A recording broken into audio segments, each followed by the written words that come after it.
Buenos días a todos. Gracias, Mar. Dicho sea de paso, Alpujarreña también, ¿vale? Bueno, agradecer la presencia de los que hoy nos acompañan y, por supuesto, de todos los medios de comunicación.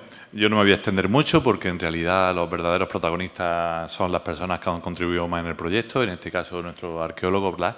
Bueno, simplemente decir que esto es un proyecto que nació hace varios años de la mano de un trabajo de investigación y que se ha desarrollado en un marco de colaboración entre la Universidad de Granada, el Ayuntamiento de Bércholes, evidentemente, y el Ministerio de Reto Demográfico, puesto que se ha desarrollado con una subvención de fondos europeos, de fondos PRTR, que hemos ejecutado y que ya está llegando a su finalización.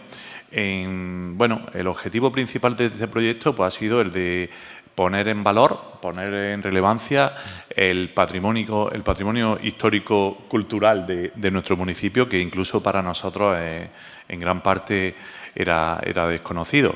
Lo que hemos tratado con este proyecto es crear un sentimiento de identidad, pues bueno, investigando en nuestro antepasado, en nuestra historia, tratar de forjar una identidad y, por supuesto, de fortalecer nuestra cultura y nuestro conocimiento, pues para poder también, así de esta forma, documentarlo y transmitirlo a las generaciones venideras, pues para que entiendan el sentido del lugar donde vivimos, de la cultura que tenemos y, en muchos casos, también de las costumbres que desarrollamos. Quisiera comentaros que a partir de este momento en el que hacemos esta presentación, en lo que hemos visto es un pequeño tráiler que anticipa el documental que se ha hecho con respecto a este trabajo de investigación y que bueno, tiene una duración más extensa, en torno a 12-13 minutos, y que desde este momento ya está disponible a través del canal de YouTube de las redes sociales del Ayuntamiento de Bércholes para que se pueda consultar por todos aquellos que así lo deseen y lo estimen oportuno, esperando por nuestra parte pues, que tenga una gran acogida y que os guste, por supuesto. Y una última mención, como en todo proyecto, hay unas caras visibles y detrás hay una serie de personas que trabajan con mucho ahínco, y no quisiera desaprovechar la oportunidad de agradecer a David Caballero, que también nos acompaña, que es la persona que ha estado a pie de campo, que se ha pateado todo aquello, que ha resbalado en muchas piedras para poder conseguir unas imágenes preciosas y hacer un montaje espectacular, y por supuesto te felicito por el trabajo que ha hecho. Es un proyecto que no es baladí, estamos hablando de una zona, la Junta de los Ríos, el Tajo del Reyecillo, con un valor histórico-cultural muy alto, también un valor ambiental muy alto.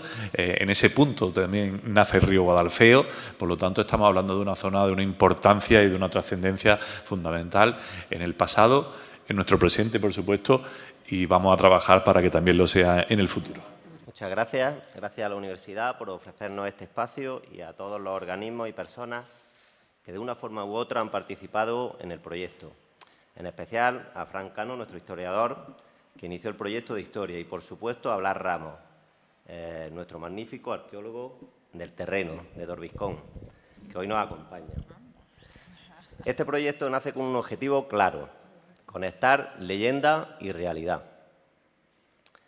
A los berchuleros desde pequeños nos han contado historias de nuestro pasado, historias situadas en lugares concretos de nuestro municipio, cerca de una fábrica de seda morisca, en la Junta de los Ríos, debajo de un castillo situado entre tajos, con tesoros escondidos, de un rey moro que saltó con su caballo por lo alto de un tajo y al caer dejó la marca de la herradura en una roca.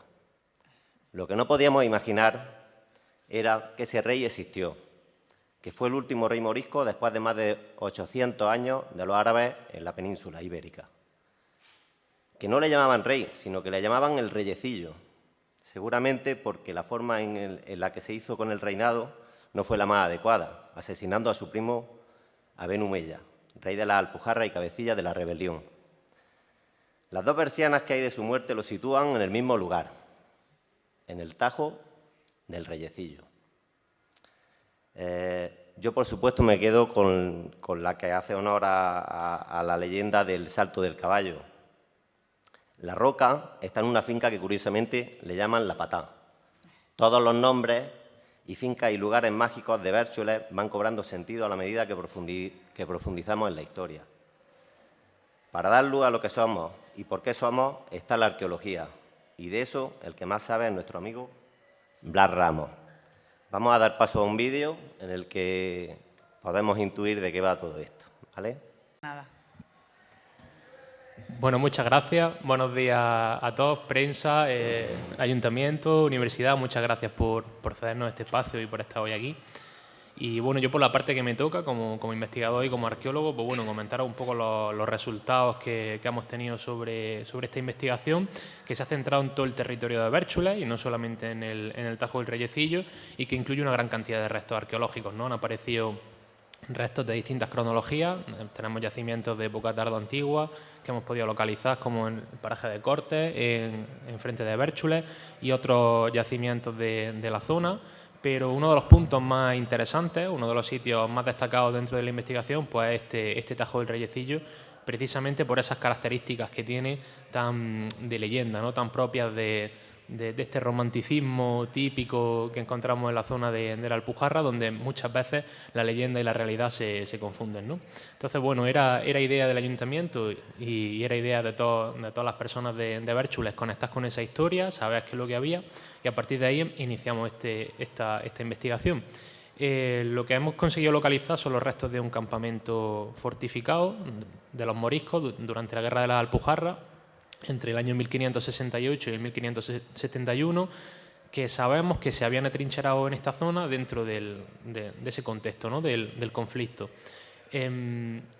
Este conflicto, aunque es breve, es uno de los conflictos más importantes del siglo XVI en la Europa de la Edad Moderna, y es muy difícil de estudiar, es difícil de rastrear, porque las crónicas, como sabemos, pues suelen ser confusas y no suelen aportar a veces demasiada información, y a nivel arqueológico es aún más complejo, ¿no? Entonces, en este sentido, el Tajo del Reyecillo es un punto en el que había mucha leyenda sobre que aquí vivía un rey moro, que llamaban por la zona, que vivía escondido en una cueva y demás. Y pues, bueno, lo que hemos podido comprobar es que allí efectivamente hay restos arqueológicos, y esos restos arqueológicos tienen una cronología concreta que se adhiere a este periodo, ¿no? de finales del siglo XVI, y descartamos otras hipótesis previas que existían sobre si podía tratarse de un gisen o una fortificación andalusí, ¿no? Y ese es un poco el valor que tiene esta investigación y lo que hemos podido localizar. Además de eso, gracias a Fran Cano, historiador también que ha trabajado con el Ayuntamiento de Bérchules,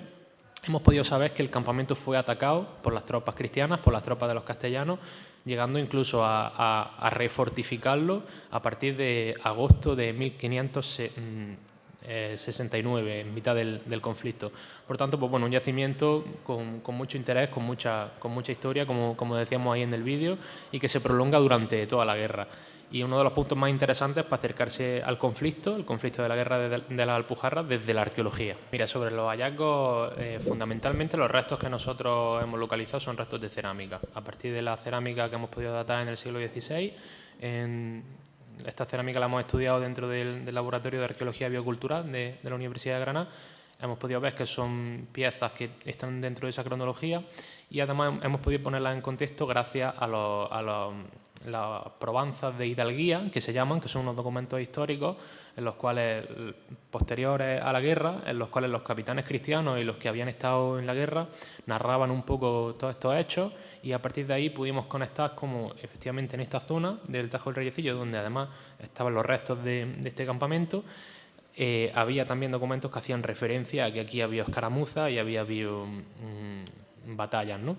Aparte de eso, dentro de lo que es el propio Tajo, se construye también una barricada, un muro prácticamente de piedra seca, que tiene unos 60 metros de longitud, si no tiene más, porque ha sido bastante complicado medirlo, ya que está escalonado y presenta varios quiebros. Y ese muro probablemente se construye en algún momento dado dentro del conflicto, dentro de la guerra de las Alpujarras, seguramente para defenderse los propios moriscos que estaban atrincherados en el Tajo de posibles ataques que podían venir por la zona de arriba, ¿no? Porque realmente, y esto es lo verdaderamente interesante y una de las cosas por las que el Tajo del Reyecillo ha pasado desapercibido en muchos casos para la investigación, y es el hecho de que los que estaban atrincherados, los que estaban, digamos que en pie de guerra, no estaban en la parte alta del Tajo. Entonces, cuando se estudia una fortificación y cuando se estudia un castillo, lo normal es pensar que las estructuras castrales, ¿no? Las estructuras del castillo están en la parte alta, la zona más defensiva, mientras que aquí no, aquí estaban metidos dentro de recovecos, dentro de abrigos, y por eso la documentación castellana habla de cuevas, y todo el mundo habla de que hay cuevas, de que aquellos son sitios donde estaban metidos en unas cuevas. Realmente no estaban en cuevas, estaban en pequeños abrigos, en pequeños recovecos donde ellos podían defenderse, podían quedar ocultos y no en la parte alta del castillo, de lo que es el campamento. No podemos olvidar que este cerro tiene 1.680 metros de altitud y que está en plena Sierra Nevada. Las condiciones como para estar, incluso dentro de una fortificación, son complicadas, y más en invierno, y si tenemos en cuenta que la guerra duró varios años, ¿no? Entonces, pues bueno, si os fijáis en el vídeo, hay un punto ahí en el que la cámara gira, podéis ver que se ve esa barricada, ese emplazamiento de piedra seca, que cerca el frente oriental, y luego toda la zona de los tajos propiamente dicho es donde encontramos todos los restos arqueológicos. La enhorabuena, lo primero de todo, porque me parece, y me quedo con dos ideas que habéis puesto sobre la mesa. La primera, esa importancia de conocer la historia, ¿no? Y aquí pues tenemos el nombre de varios historiadores, pues como es el caso de Blas o de Fran Cano, que acabas de mencionar, pero además conocer esa historia para, como nos decía el alcalde antes, para conocer, para hacer como una especie de historiografía de ese sentimiento de identidad, de pertenencia. Yo es verdad que me queda cerca, no, la temática no queda muy cerca de las competencias que yo tengo como vicerrectora, pero de alguna manera sí, probablemente en la parte del compromiso social, y desde luego sí como hija de un padre de Mecina Bombarón y una madre de Yegen. Y voy a decirlo, aunque sea un poco más heterodoxo, que alguna vez he estado en alguna fiesta de Nochevieja en el primer fin de semana de agosto como buena lanúa de adopción que va a las fiestas de los pueblos de alrededor en verano, como no puede ser de otra manera, y muy feliz de acompañaros esta mañana, que ha sido un poco por casualidad que sea yo quien está esta mañana aquí representando al equipo y a la universidad, pero con muchísimo gusto porque es verdad, incluso el verano pasado paseábamos por Bérchules y a mí me encanta coger el coche y a los pueblos de alrededor, y me fascina toda esa historia que de alguna manera es la historia de quiénes somos y de dónde venimos, y que además es una historia fascinante, y no solamente por la propia historia y lo que ha supuesto la última resistencia nazarí, ¿no? En Al-Ándalus tenemos el lujo, el privilegio de ser la última resistencia nazarí de Al-Ándalus, pero al mismo tiempo también viendo el paisaje, esas cárcavas, ¿no? La orografía. A mí me parece que tenemos mucho que decir, mucho que aportar a nuestra historia a muchos niveles. Incluso quería yo citar esta mañana muy brevemente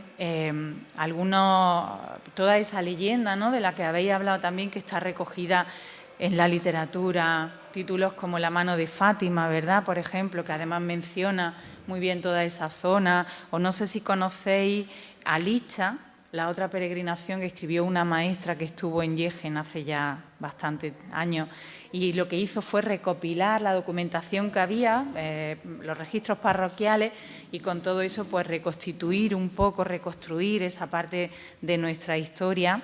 Y luego me parece que viene también a colación nombrar el CEVAL, que no sé si conocéis, el Centro de Estudios Históricos del Valle de Lecrín y la Alpujarra, que está haciendo cosas maravillosas también para reconstruir históricamente y socialmente, económicamente, culturalmente, toda esa zona a la que pertenecemos, ¿no? de la que venimos.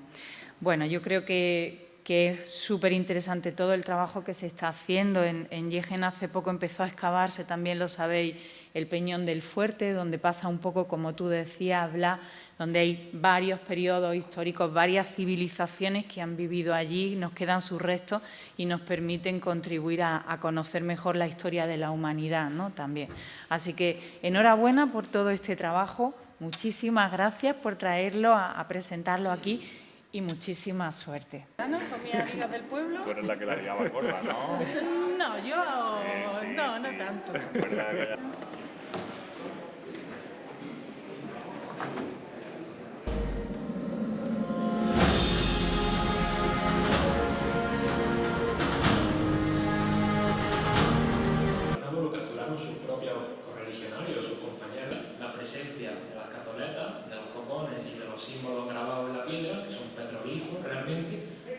esa leyenda. Bueno, ahí nos quedamos con todo eso, mitos y leyendas para seguir inspirándonos.